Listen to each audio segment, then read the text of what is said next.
안녕하세요. 너무 이른 나이에 철이 들어 미안한 우리 막내딸과 발달 장애를 앓고 있는 아들을 키우고 있는 40대 초반의 여성입니다. 저는 저의 지난날의 선택을 후회하며 하염없이 신세한탄을 하게 되었던 아주 끔찍한 사건을 하나 겪게 되었어요. 내가 왜 그런 잘못된 선택을 했을까 수없이 저를 자책하고 부정하며 참 힘든 시기를 보내야만 했는데요. 하지만 다시 돌이켜보면서 그 선택이 아니었다면 지금의 우리 아이들을 만날 수 없었을 테니 저는 다시 태어나도 또 똑같은 선택을 해야 할지도 모르겠다는 생각이 들었네요. 그러면서 이 모든 것은 다 내 잘못이 아니고 피할 수 없었던 어려움이었다라고 생각을 하며 견디고 일어날 수 있었습니다. 이쯤 되면 저에게 이 끔찍한 시련을 안겨준 당사자가 남편이라는 걸 눈치채셨을 거예요. 저는 남편의 배신으로 인해 뼈아픈 시간을 보내야만 했고, 이게 회복되기까지 정말 오랜 시간이 걸렸어요.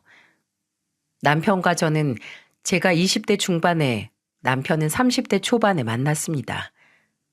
당시 저와 남편은 7살 차이로 나이 차이가 꽤 많이 나는 편이었어요. 당시 제가 배구 동호회에 들어서 운동을 열심히 하고 있었는데 거기에서 남편을 만날 수가 있었어요.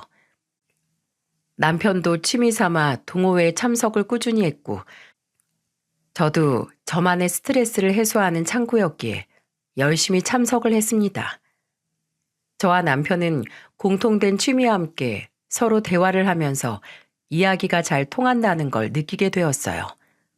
하지만 저는 남편의 나이가 많아서 연애 상대로는 전혀 생각을 하지 않고 있었는데 남편은 그게 아니었나 보더라고요. 나중에 들어보니 남편은 처음부터 제가 마음에 들어서 계획적으로 다가와 대시를 한 거였고 저는 그저 친한 오빠 동생 사이로만 지내려고 했다가 이 남자의 정성에 반해서 결국 연애까지 하게 된 케이스였죠. 이 남자는 정말 열심히 저를 쫓아다녔습니다. 남편은 일찍이 국가고시에 합격을 해서 그 당시 5급 공무원으로 일을 하고 있었어요. 스펙도 좋고 얼굴도 그만하면 준수하고 성격도 활발하니 좋은 사람인 것 같아서 저도 점점 호감을 느낄 수밖에 없었죠. 그렇게 그의 마음을 받아들이고 연애를 2년 정도 한 뒤에 결혼을 했습니다. 남편은 이미 30살이 넘어 있었기에 빨리 결혼을 하고 싶어 했지만 제 나이가 당시 좀 어린 나이였던지라 서두르고 싶지가 않았어요. 그래서 항상 남편한테 이렇게 이야기를 했었죠. 오빠, 나랑 결혼하고 싶으면 딱 2년만 참아봐. 나는 아직 나이도 젊고 앞날이 창창한데 오빠한테 시집 가려면 여기에서 뭔가 더 확신이 있어야 하잖아. 그러니까 결혼 너무 서두르지 말아줘. 이렇게 이야기를 하면 남편은 항상 알았다고 자기가 서둘러서 미안하다고 했어요. 지금 생각해보면 30대 초중반도 그리 늦은 나이는 아니었던 것 같은데 그때는 결혼이 그렇게 급한 듯 하더군요. 그러다 2년이 지났고 저는 사실 2년이 지났어도 이 사람에 대한 확신이 없으면 결혼을 할 생각이 없었거든요. 근데 2년 동안 겪어본 이 사람은 자기 일 열심히 하고 연애든 일이든 성실하게 하는 사람이었어요. 그리고 무엇보다 시부모님이 정말 좋으신 분들이었죠. 사실 사람은 그냥 평범한 사람이었어요. 아주 나이스한 사람도 아니고 그렇다고 별로인 사람도 아닌 그냥 사회에서 무난하게 만날 수 있는 평범한 기준의 사람이었죠. 근데 시부모님은 아니었어요. 두 분은 어찌나 인자하시고 따뜻하신지 연애 기간 때 시댁에도 자주 놀러가며 깊이 있게 지내고 있었는데 늘 저를 예뻐해 주시고 항상 따뜻하게 대해 주시는 정말 특별한 분들이셨습니다. 이분들은 저를 진짜 딸처럼 생각이 드셨는지 늘 제가 놀러 갈 때면 남편보다도 저를 더 많이 챙겨주셨어요. 그래서 한 번은 결혼 후에 어머니께 물어본 적이 있었는데요. 그때 어머님이 해주신 대답으로 인해 저는 진한 감동을 느낄 수 있었을 정도였어요. 어머님, 저는 어머님이랑 아무 상관도 없는 사람인데 왜 처음부터 저를 그렇게 예뻐해 주신 거예요? 어떤 데 보면 어머님 아들보다도 저를 더 많이 챙기시는 것 같아서요. 그런가? 글쎄, 나도 그 이유는 잘 모르겠네. 그냥 나는 네가 너무 예쁘고 좋아. 왜 그런 사람 있잖니? 그냥 아무 이유 없이 좋은 사람 말이야. 나한테는 네가 그런 것 같아. 그냥 가만히만 있어도 정이 가고 마음이 쓰여. 이렇게 예쁘게 말씀해 주시는 어머님을 보며 어느 누가 감동을 받지 않을 수 있겠어요? 그래서 저는 남편보다도 시어머니와 시아버지를 더 많이 따르고 좋아할 만큼 결혼 생활을 행복하게 할 수 있었죠. 그리고 남편과의 사이도 꽤나 좋은 편이었어요. 시댁이 아무리 좋아도 남편이 개차반이었으면 아마 결혼 생활을 유지하지 못했을 거예요. 근데 남편은 그래도 장점 중 하나가 결혼 전이나 후가 똑같았다는 거였죠. 남편은 연애를 할 때부터 저에게 크게 헌신적인 사람은 아니었어요. 하지만 제가 이야기하는 것들은 다 들어주려고 하고 기본적인 매너를 지키면서 무난한 연애를 유지할 수 있던 사람이었는데 그게 결혼에서도 이어졌습니다. 남편은 집에서 기본적인 살림이라든지 집안일들을 함께 했고 그것에 대해서 불평을 가지거나 불만을 표하지도 않았고요. 그게 당연한 거라고 생각을 하면서 서로에게 부부로서의 매너를 지키며 지낼 수 있는 사람이었죠. 사실 저는 이것도 되게 중요하다고 생각을 하는 사람이에요. 요즘은 남자, 여자 역할이 따로 없다고들 하지만 그래도 은연중에 여자는 살림, 남자는 직장, 이런 식으로 인식이 박혀 있는 사람들이 은근 있거든요. 그래서 집안일을 여자들이 더 많이 하는 경우들을 많이 봤었고요. 근데 이 사람은 저보다 수입도 더 많이 있었고 직업도 좋으니 그런 부분에서 유세를 떨만도 한데 그런 거 하나 없이 늘 설거지는 알아서 담당해서 했고 빨래며 청소며 모든 것을 저와 함께 해주었습니다. 저는 그게 정말 고마웠어요. 당연하지만 당연하지 않은 것들을 당연하게 해주는 게 이 사람의 큰 장점이었죠. 그리고 내가 좋아서 벌벌 떨진 않았어도 애정 표현을 진짜 많이 해주는 사람이었어요. 이 사람은 늘 저를 부를 때 결혼 전이나 후에 공주라고 부를 만큼 애교가 많은 사람이었는데요. 저는 그 부분도 좋았답니다. 늘 무뚝뚝한 오빠만 있었던 터라 이 사람이 저한테 애교를 피워주니까 그것도 나름 귀엽고 좋더라고요. 그래서 정말 재미있으면서도 행복하게 결혼 생활을 할 수 있었어요. 그렇게 재미있게 잘 살고 있던 중 우리 가족에게 좀 어려운 일이 닥치고 말았습니다. 지금도 그때를 생각하면 너무 한이 되고 지금 우리 아이한테 미안함을 많이 느끼고 있어요. 결혼 후 1년이 지나 첫째를 임신하게 됐는데 그 아이가 발달장애 판정을 받게 되었어요. 선천적인 것이었기에 제 뱃속에서부터 정해졌던 거라 정말 모든 것이 내 잘못인 것만 같아 아이한테 너무너무 미안하더라고요.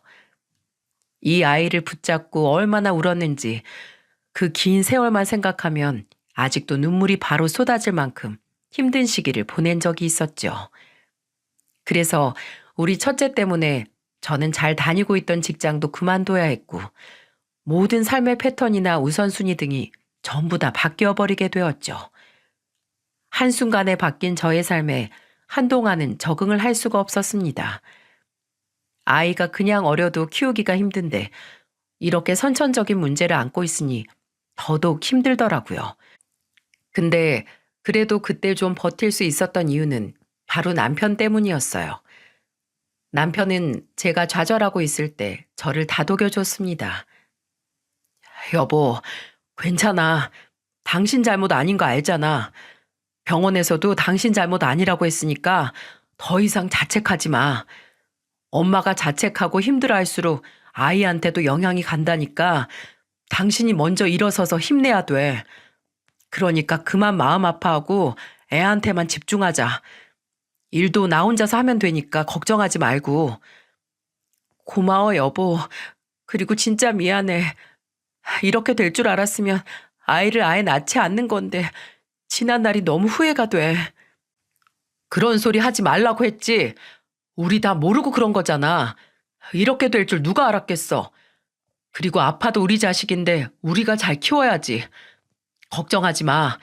발달장애여도 어릴 때부터 정말 잘 훈련시키고 치료 같은 거 받아서 그리 심하지 않게 크는 애들도 많이 있다더라. 그러니까 우리가 그런 케이스 애를 만들면서 잘 키워보자고. 남편은 이렇게 옆에서 저를 달래주었고 저는 남편의 이러한 노력 덕분에 후를 털고 금방 일어날 수가 있었어요. 하지만 역시나 장애를 가진 아이를 육아한다는 게 쉽지가 않았습니다. 하루에도 몇 번씩 아이와 함께 어디 가서 인생을 포기해버리고 싶을 만큼 다 놓아버리고 싶은 때가 한두 번이 아니었어요. 하지만 그럴 때마다 우리 시댁에서 찾아와 어머님, 아버님이 제게 힘을 주시고 절 대신해서 같이 아이를 봐주시니 그나마 좀 버틸만 했습니다.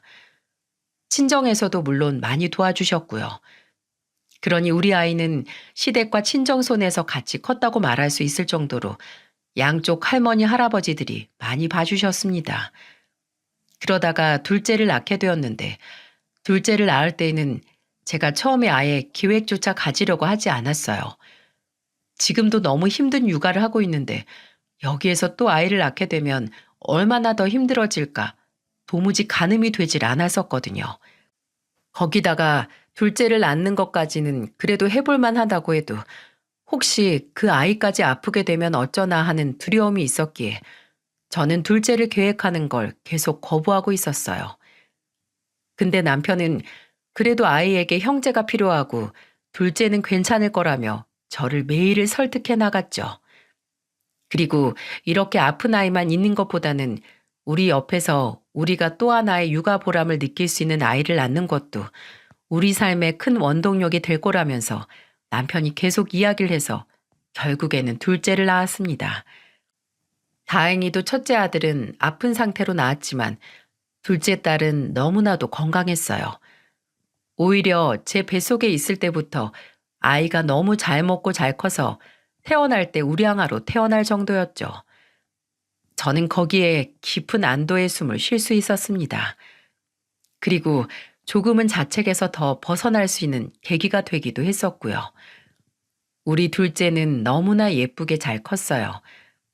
다만 마음이 아픈 건 정신이 온전치 못한 오빠 때문에 어릴 때부터 양보를 많이 해야 했고 막내여도 막내처럼 클 수가 없었다는 겁니다. 오히려 첫째보다도 더 첫째 같은 아이로 자라야 했어요. 그걸 보면서 우리 딸이 너무 일찍 철이 들어버린 게 아닐까 싶어 마음이 아프기도 했었죠. 근데 어느 날 우리 딸이 저한테 이렇게 이야기를 하더군요.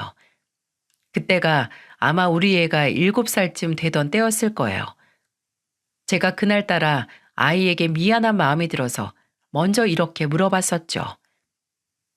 우리 딸, 오빠가 몸이 아프다 보니까 엄마가 오빠한테만 신경 쓰고 우리 딸한테는 도통 신경을 많이 못 써줘서 서운하지 않아? 그리고 오빠가 아파서 힘든 점은 없고? 저는 조심스럽게 아이에게 물었어요. 근데 그 뒤에 들려온 아이의 대답에 저는 아이를 꼭 껴안아주면서 눈물을 몰래 훔칠 수밖에 없었어요. 아니, 나 괜찮아, 엄마. 오빠한테 맨날 내 장난감 뺏겨서 화날 때도 있는데 그래도 난 오빠 좋아. 오빠가 맨날 나만 보면 웃어줘서 좋아. 엄마도 이렇게 날 안아줘서 좋고. 나는 괜찮아. 엄마가 맨날 그랬잖아. 오빠가 아프니까 우리가 오빠 지켜줘야 하는 거라고. 오빠 지켜주는 사람이 더 훌륭한 사람이라고 했잖아. 그래서 나는 훌륭한 사람이 될 수 있어서 좋아. 딸이 이렇게 이야기를 해주는 걸 들으면서 저는 감동에 북받쳐 아이를 더 꼭 끌어안고는 한참을 울어야 했습니다. 그렇게 우리한테는 힘들고 아프지만 그래도 그 안에서 서로가 더더욱 소중해지며 끈끈해지는 것들이 있었어요. 그리고 이 행복과 안정감이 쭉 이어질 줄로만 생각을 하고 있었죠. 그런데 어느 날부턴가 우리 가족 사이에 금이 생기기 시작했습니다. 처음에는 전혀 느끼지 못하고 있었어요. 남편도 헌신적이었고 아이들도 안정적이게 잘 크고 있었기에 저는 저만 잘 되면 된다는 생각으로 늘 하루하루를 지내고 있었죠. 근데 어느 날부턴가 남편이 조금씩 바뀌기를 시작하더라고요. 처음에는 가족 위주로 살았던 사람이 갑자기 자신이 일하는 기관에 일이 많아졌다면서 야근을 하기 시작했어요. 워낙에 남편이 하는 일이 고위 간직들을 모시고 관리하는 일이었기에 그 업무가 얼마나 무거운지를 잘 알고는 남편 회사 일에 대해서는 일절 터치를 하지 않았습니다. 근데 이렇게까지 야근을 자주 하진 않았는데 남편이 자꾸만 회사에서 집으로 늦게 들어온다고 하더군요. 하지만 거기까지도 무슨 일이 있었겠거니 하고 말았어요. 무엇보다도 그 애에는 선거도 있었기 때문에 그 일이 바쁠 수도 있겠다 싶어서 넘어갔었죠. 하지만 남편은 그걸로 끝이 아니었습니다. 집에 오면 그래도 집안일 어느 정도 하고 아이들과도 시간을 잘 보내줬던 사람이 갑자기 아이들이 들러붙어도 본체만체 하고 자기 서재방으로 쏙 들어가서는 도무지 나오지를 않더라고요. 심지어는 한 번 아이들에게 별것 아닌 걸로 짜증을 내길래 제가 도저히 못 참고 이야기를 했었습니다. 여보, 애들한테 왜 별것도 아닌 걸로 짜증을 내고 그래? 당신 요즘 왜 애들하고는 놀아주지도 않고 애들이 아빠한테 달려가면 다 무시하고 서재로만 쏙 들어가고 그래? 무슨 일 있어? 아, 회사 일이 바빠서 집에서까지 일하느라 그래. 내가 말했잖아. 요즘 바쁜 때라고. 근데 애들까지 와서 저러니까 내가 힘이 들어 안 들어? 안 그래도 밖에서 죽자 사자 일하다가 집에 와서도 업무하는 게 짜증나고 힘든데 애들까지 저러니까 내가 승질이 나 안 나? 당신은 뭐 하는 사람이야? 이럴 때 당신이 좀 애들 봐야 하는 거 아니야? 언제까지 내가 집에 와서 애들 봐야 돼? 나 밖에서 힘들게 일하는 사람이야. 집구석에서 깨작깨작 일만 하는 옆에 내가 이런 거라도 알아서 해야 할 거 아니야? 뭐라고? 깨작깨작? 집안일이 뭐 그렇게 깨작깨작해서 되는 건 줄 아니? 그리고 애들 보는 것도 일이야. 내가 집에서 어떤 상황인지 다 아는 사람이 지금 그따위로 말을 하니? 내가 뭐 애들을 그냥 봐? 첫째 데리고 하루 종일 있는 게 얼마나 힘든 일인 줄이나 알아? 당신은 퇴근하고 그냥 1시간만이라도 애들이랑 놀아주면 되는 걸 그게 힘들어서 나한테 지금 그런 식으로 말해? 아, 그러길래 진작에 내가 센터 보내라고 했잖아. 보니까 장애 있는 애들 보내는 센터 많이 있더구만. 거기 가서 하루 종일 있으라고 해. 아, 그럼 당신도 좀 살판 날 거 아니야? 애가 아직은 센터 적응이 힘들어서 못 간다고 몇 번을 말해. 아직 사회성이 많이 부족해서 조금씩 더 훈련해서 가야 한다고 누누이 얘기했잖아. 그리고 무슨 애가 물건도 아니고 센터에 집어넣으라는 식으로 그렇게 말을 해. 당신 진짜 왜 이래? 왜 이렇게 사람이 변했어? 옛날엔 안 그랬잖아. 아, 몰라. 인간이 어떻게 한결같을 수가 있냐? 그럼 너도 네 멋대로 살아보든가. 에이씨, 짜증나게 진짜. 야, 그냥 난 이제 아무것도 모르겠고 앞으로 네가 다 알아서 해라. 난 알아서 그냥 돈 갖다 대줄 테니까 넌 그거나 감사합니다 하고 넙죽 받아서 쓰고 살아. 알았어? 괜히 피곤한 사람 건들지 말고. 하여간에 왜 밖에서 힘들게 일하다 온 사람을 또 괴롭혀선 이 난리를 피우는지. 짜증나니까 말 그만 시키고 나 오늘 서재에서 잘 거니까 그렇게 알아. 남편은 이렇게 말 한마디 툭 던져놓고는 그대로 서재로 가서 잠을 잤습니다. 그 서재는 남편이 집에서도 편하게 일을 할 수 있도록 제가 따로 마련해준 방이었는데 그 공간을 이렇게 쓸 줄은 정말 몰랐어요. 남편은 이불을 세트 하나를 가지고 가서는 그곳에서 아예 바닥에 깔고 누워 자버리더군요. 그리고 저한테 막말을 한 것에 대해 일말의 죄책감도 없어 보였습니다. 저는 진짜 이 사람이 왜 이렇게 변했나, 왜 이런 악마가 되었나 싶어 눈물까지 찔끔 나더라고요. 정말 그때의 그 서러움은 누구도 알지 못했을 거예요. 하지만 그걸로 끝이 아니었네요. 남편은 그날부터 시작해 하루가 멀다 하고 서재에서 잤고 서재 밖으로 나오나 안으로 들어가나 핸드폰만 만지고 있었죠. 그래서 제가 핸드폰 가지고 뭐라고 하면 그때는 또 아예 서재 문을 잠그기까지 했었고요. 이제는 너무나 대놓고 하는 수상쩍은 행동에 저는 남편이 매우 의심쩍었죠.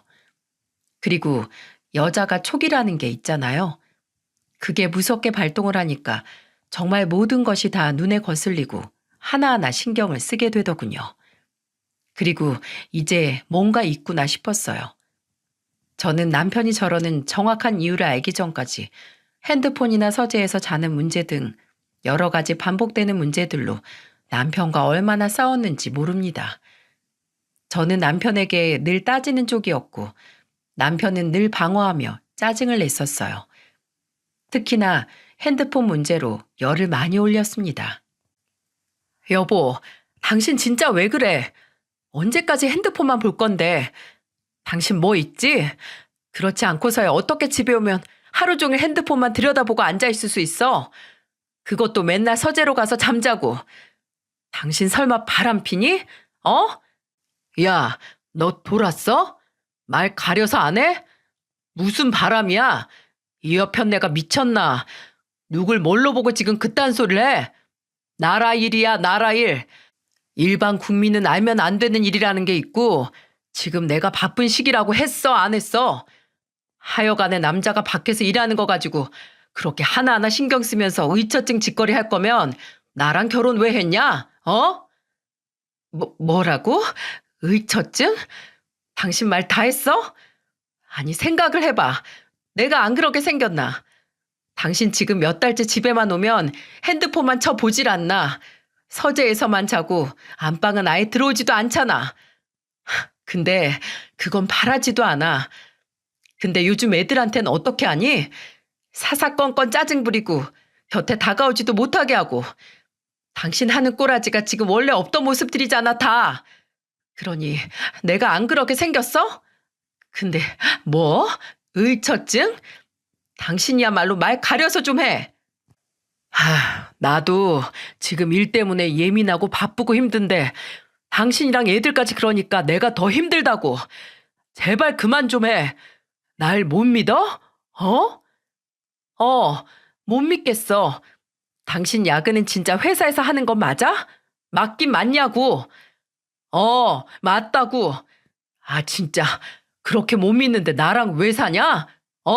왜 살아?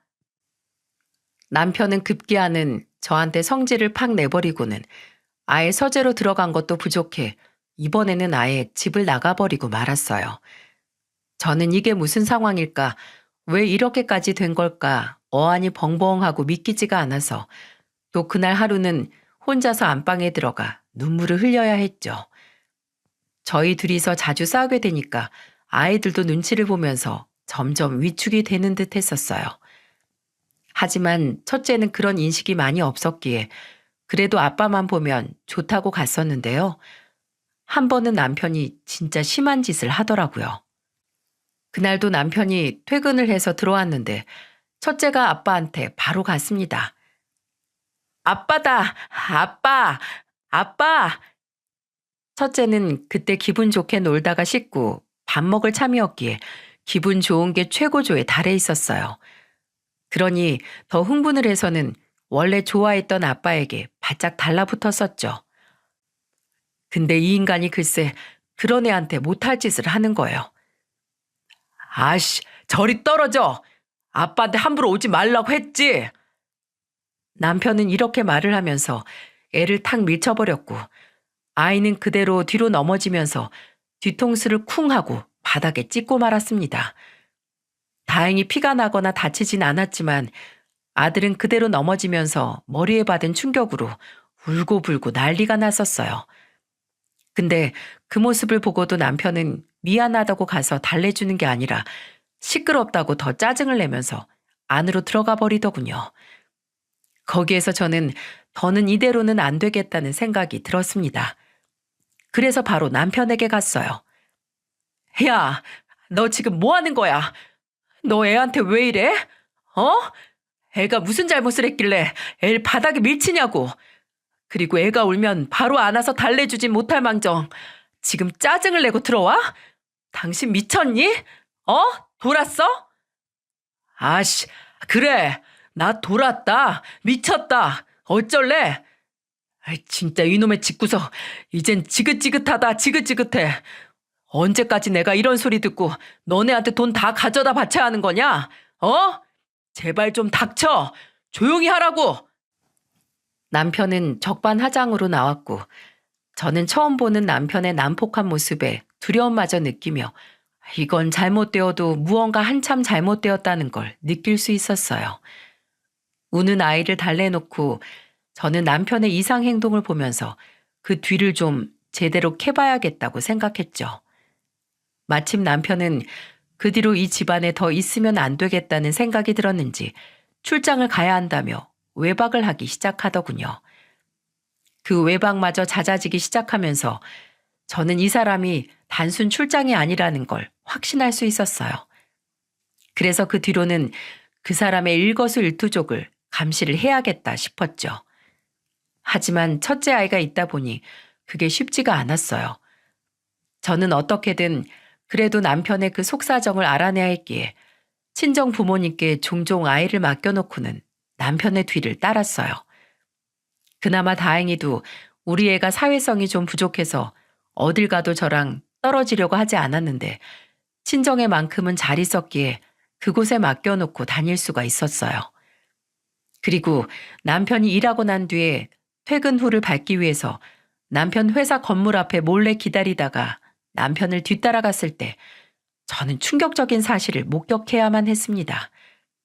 그건 바로 제가 염려를 하던 일이었고 그 예상과 추측 모든 것이 다 사실로 확인되는 순간이었어요. 남편은 어김없이 그날도 저에게 야근이 있다고 한 날이었는데 역시나 제 예상에 맞게 남편은 야근을 한 게 아니었습니다.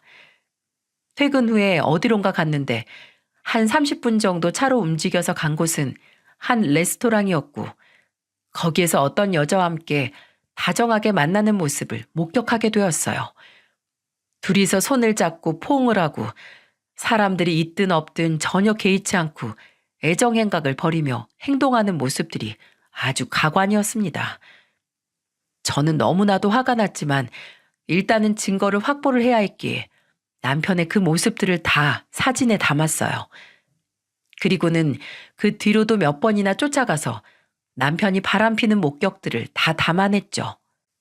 충격적이게도 그 사이 둘이서 호텔에 들어가는 모습들까지도 전부 다 확인을 할 수 있었어요. 저는 정말 어떻게 이럴 수가 있을까? 사람이란 게 이렇게 배신을 해도 철저하게 할 수 있을까 싶어서 기가 차더라고요. 그래서 이걸 어떻게 퍼뜨려야 할까 고민을 많이 했어요. 그러다가 진짜 대박적인 일을 하나 겪게 되었고 저는 그걸로 남편에게 제대로 복수를 해줄 수 있었습니다. 처음에는 이걸 친정에 말해야 하나 시댁에 말해야 하나 고민이 많았어요. 친정에 이야기를 하면 제 편이 되어서 엄청난 복수를 같이 해줄 것이고 시댁에 이야기를 해도 성품 좋은 우리 시부모님이 내 편에 서서 아들놈에게 톡톡히 참교육을 시켜줄 거라는 확신이 있어서 차라리 양쪽에 다 말해버릴까 하는 생각까지 했었지만 더 깊이 생각을 해보니 어느 쪽 하나라도 이야기를 하면 너무나 가슴 아프고 충격적인 시간을 보내야 할 것 같아 우선은 저 혼자 고민하면서 처리를 해보기로 했었어요. 그러다가 아주 결정적인 사건을 통해 남편에게 시원하게 복수를 할 수 있었고 그 빌미를 제공해준 남편놈에게 저는 엄청난 고마움까지 느껴야만 했었답니다. 남편은 제가 알고 있다는 사실은 꿈에도 모르고 있었기에 저는 제가 알고 있다는 사실을 입 밖에도 꺼내지 않았어요. 오히려 남편이 알아서 더 증거를 모을 수 있는 빌미를 만들 수 있도록 부추겼죠. 제가 남편을 계속 미행하며 따라다닐 수 있었던 이유는 남편은 이렇게 단순하고 좀 둔한 면이 있기 때문이었어요. 연애 때는 이 사람처럼 살면 좀 더 속 편하게 살 수 있겠구나 싶어서 그 성격이 매력 포인트로 보였던 적이 있었고 결혼 후에는 이게 답답하고 이해가 안 될 때가 많이 있었는데 남편의 그런 성격이 저에게 이렇게 큰 득을 가져다 줄 줄은 꿈에도 몰랐었네요. 남편은 여전히 아이들을 막대하고 자기 마음대로 지내고 있었어요. 저는 출장을 갈 거면 얼마든지 가고 야근을 할 거면 얼마든지 해라 라는 식으로 거의 방종하다시피 내놓고 지냈고 이 남자가 집에서 뭘 하든 신경도 하나 안 썼습니다. 그러더니 점점 더 막 나가더라고요. 하루는 주말에 부산에 있는 친구가 결혼식을 한다고 하기에 저는 이것도 멀리 간다고 하는 거 보니까 제대로 증거 하나 잡을 수 있겠구나 싶어서 잘 다녀오라고 한 뒤에 뒤를 밟기 시작했어요. 근데 좀 이상한 게 남편이 아침 일찍 나갔었는데 부산으로 갈 줄 알았던 사람이 저희 친정집 근처에 있는 결혼식장으로 들어가더군요. 근데 그것도 이렇게 이른 시간에 가는 이유가 뭘까 싶어서 저도 안으로 따라서 들어갔죠. 아이들은 남편이 부산으로 간다는 걸 알고 나서 미리 친정에 맡겨두었기에 편하게 미행을 할 수 있었고요. 저는 남편이 들어간 결혼식장으로 몰래 따라 들어갔는데 그곳에서 정말 놀라운 걸 목격해야만 했고 그건 바로 그날 결혼하는 예비 부부 명단에 적혀 있는 저희 남편의 이름이었습니다. 저는 그 이름 석자를 보고 뒤로 까무러칠 뻔했어요. 그 이름을 보자마자 이 인간 지금 큰 사고 하나 터뜨리겠구나 싶은 생각이 스쳐 지나가면서 무언가 큰 촉이 하나 왔지만 아직까지는 확실한 것이 없었기에 우선 증거만 남겨놓고 저의 흔들리는 멘탈을 부여잡은 채 상황을 지켜봤습니다. 제가 놀라서 사진을 찍고 있는 사이 남편은 어디론가 사라졌고 저는 사라진 남편을 찾기 위해 그 결혼식장 내부를 돌아다니다가 어디 다른 곳에 하객으로 들어갔을지 모른다는 생각에 여기저기 찾아봤지만 찾을 수가 없었어요. 이 인간을 어디서 어떻게 찾아야 하나 고민되었지만 남편의 행방을 찾지 못한다면 남편과 동명이인의 이름인 사람이 결혼하는 모습이라도 확인해야 했기에 한참을 숨어서 기다리고 있었어요. 그러다 어느 정도 시간이 지난 후에 정말 놀랄 노자의 광경을 봐야 했고 저는 그 모습을 확인한 뒤로 망치로 한 대 얻어맞은 듯한 정신적 충격을 받아야만 했어요. 그리고 제가 본 것은 바로 하객을 맞이하고 있는 예비 신랑의 모습을 한 남편이었습니다. 순간 현기증이 일며 정신이 나갈 뻔한 저는 이 믿기지 않는 광경에 몇 번이나 눈을 깜빡여야 했어요. 하지만 몇 번을 제 눈을 씻고 봐도 저희 남편이 분명했습니다. 왜 저 인간이 저렇게 한가운데 서서 하객들을 맞이하고 있는 건지 도저히 이해가 가지 않았죠. 하지만 지금까지 저 인간이 행한 모든 일들이 다 상식 밖의 일이었기에 저는 이렇게 끔찍한 짓을 저지르고도 뻔뻔하게 웃고 있는 저 인간을 보면서 어떻게 이 결혼식을 깽판을 치고 제대로 복수를 해줘야 할까, 망신을 어떻게 줘야 할까 고민했어요. 저는 아주 똑똑한 방법을 쓰기로 했고 남편의 결혼식이 시작될 때까지 기다리고 있었습니다.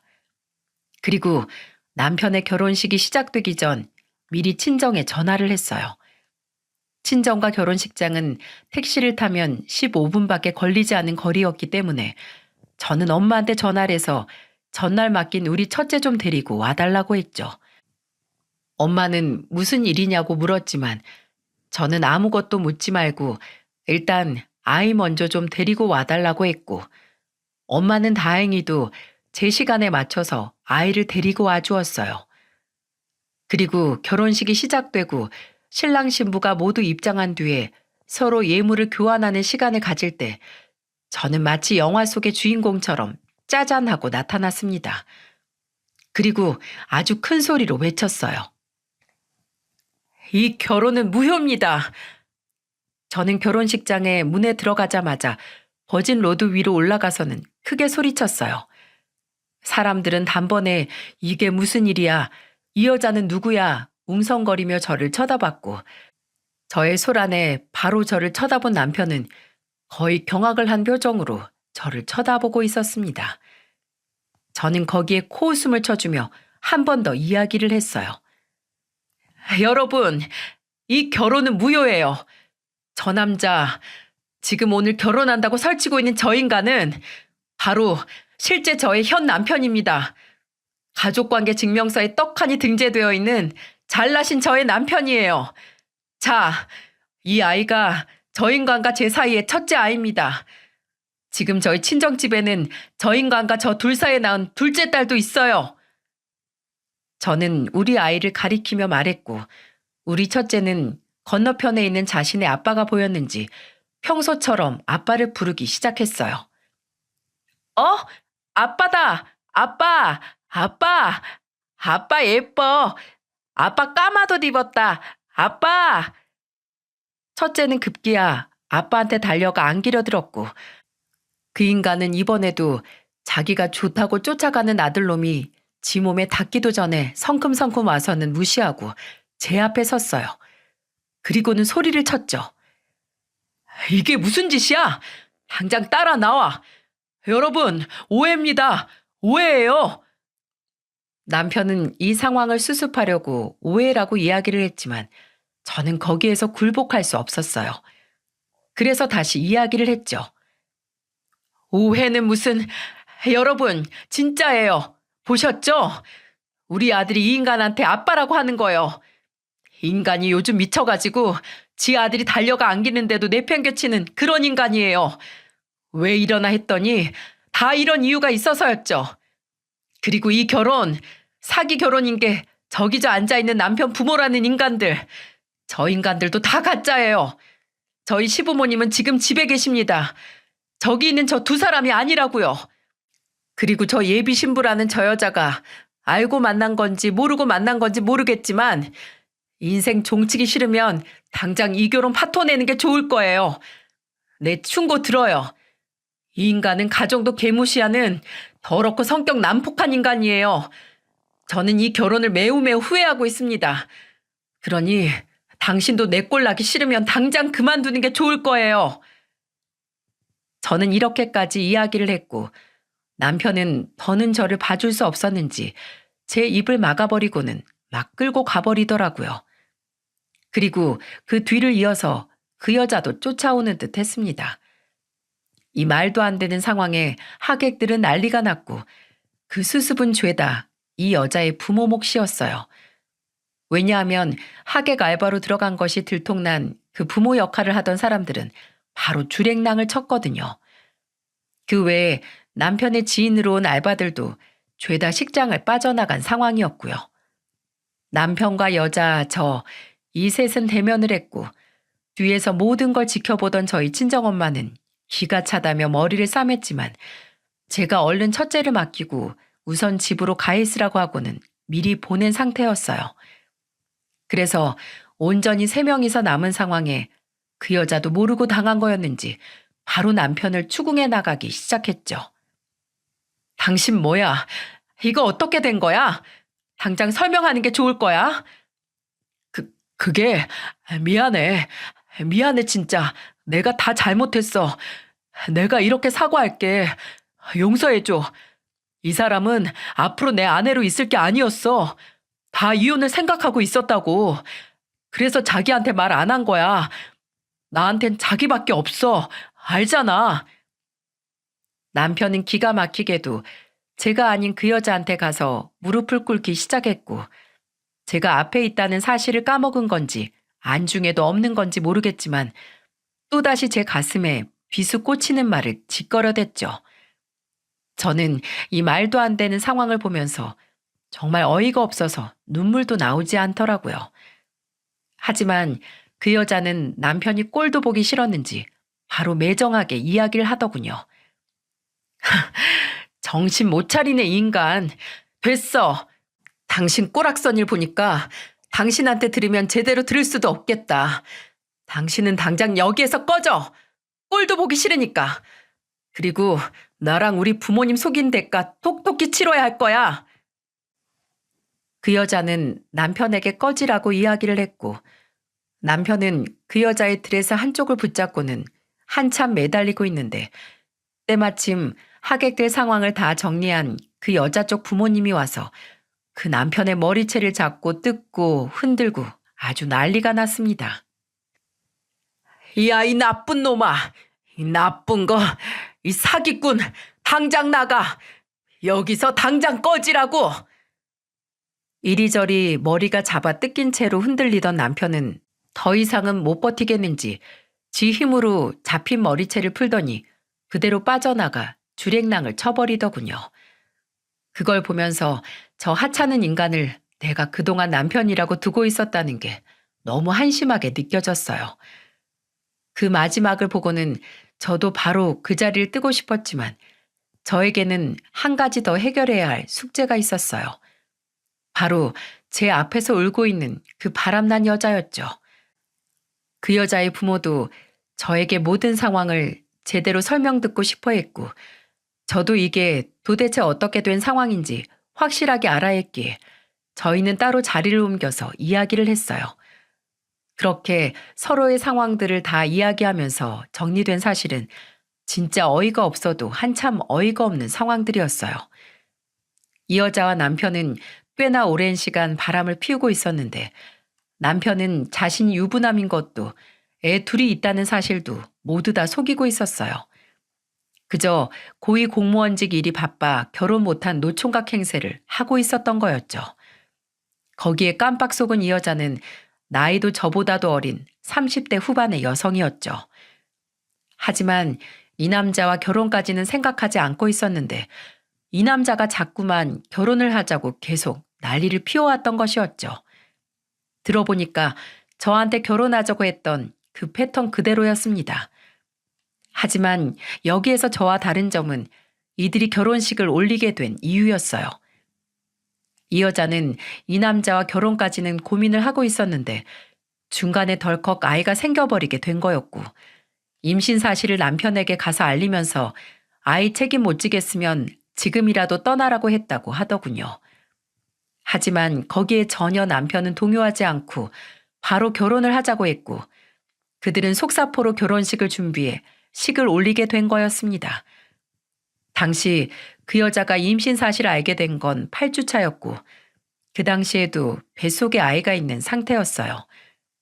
저는 이 모든 기가 막힌 상황들이 진짜 어이가 없었는데 하나 섬뜩하게 지나가는 게 남편이 요즘 따라 자꾸만 싸우기만 하면 이혼하자는 소리를 툭툭 했었는데 그게 바로 이 상황 때문에 진짜로 이혼을 말한 거였다는 걸 알 수 있었죠.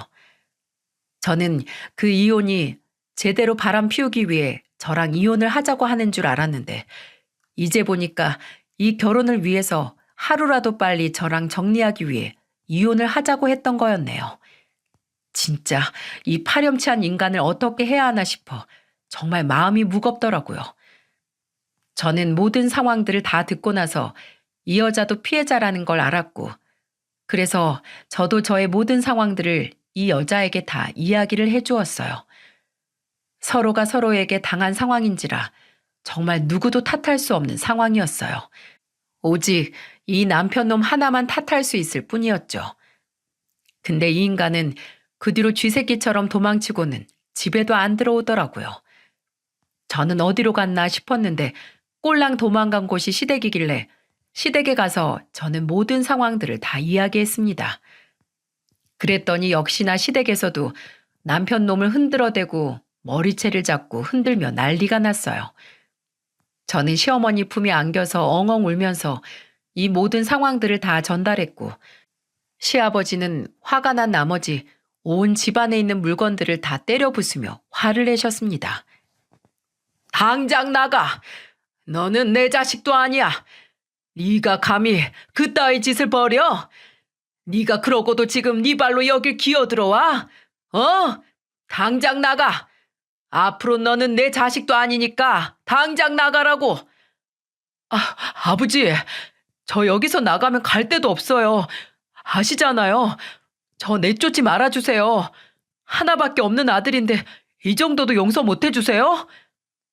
그 하나밖에 없는 아들이 얼마나 내 수치가 되었는지 네가 지금 그걸 알면 그따위로 말 못할 거다. 나는 너 같은 자식 내 자식으로 인정 못하니까 당장 썩 꺼져. 가서 네 인생 네가 알아서 살아. 너무나도 완고한 시아버지의 태도에 남편은 그 길로 시댁에서도 쫓겨났어요. 그리고는 그 뒤로 시부모님이 저한테 무릎을 꿇고 남편을 대신해서 사과를 하시더라고요. 혜미야, 미안하다. 정말 미안해. 우리가 자식놈을 잘못 키웠다. 우리가 다 망쳤어. 정말 미안하다. 용서하지 마라. 이건 용서 안 될 일이야. 그리고 당장 우리 아들이랑 이혼하고 위자료는 우리가 어떻게 해서든 다 챙겨줄 테니까 걱정하지 말어. 정말 미안하다, 아가. 아버님, 어머니, 죄송합니다. 이렇게 못난 모습 보여드려서 정말 죄송해요. 아니다. 이게 어떻게 네 잘못이냐? 아들로 못 키운 우리 잘못이고 그놈의 자식 잘못이지. 네가 잘못한 건 하나도 없어. 부디 잘 살고 가끔 우리 손주들이나 보여줘. 우리 손주들 생각하면 억장이 무너진다. 억장이. 시부모님과 저는 서로를 부둥켜 안고 울었고 저는 그날 이후로 남편과 이혼을 하게 되었습니다. 시부모님은 약속대로 남편의 모든 전 재산을 저에게 위자료로 넘겨주셨고 남편은 그 길로 빈털터리 신세가 되었어요. 하지만 거기에서 끝이 아니었죠. 저는 남편에게 더 제대로 복수를 하기 위해 남편이 바람피웠던 증거들을 여자 얼굴만 가린 채로 남편 회사로 뿌려버렸죠. 근데 더 웃긴 건 그 상대방 여자도 남편에게 복수를 하겠다고 자신과 있었던 일들을 글로 적고 사진으로 증거를 써서 뿌렸더라고요. 그래서 결국 남편은 망신이란 망신은 다 당하고 그쪽에 들어오는 국민 민원을 피하지 못하고 파면을 당했다고 들었어요. 거기에다가 그 여자 쪽에서도 사기죄로 걸고 넘어져서 지금은 또 재판까지 받고 있는 중이라고 하더군요.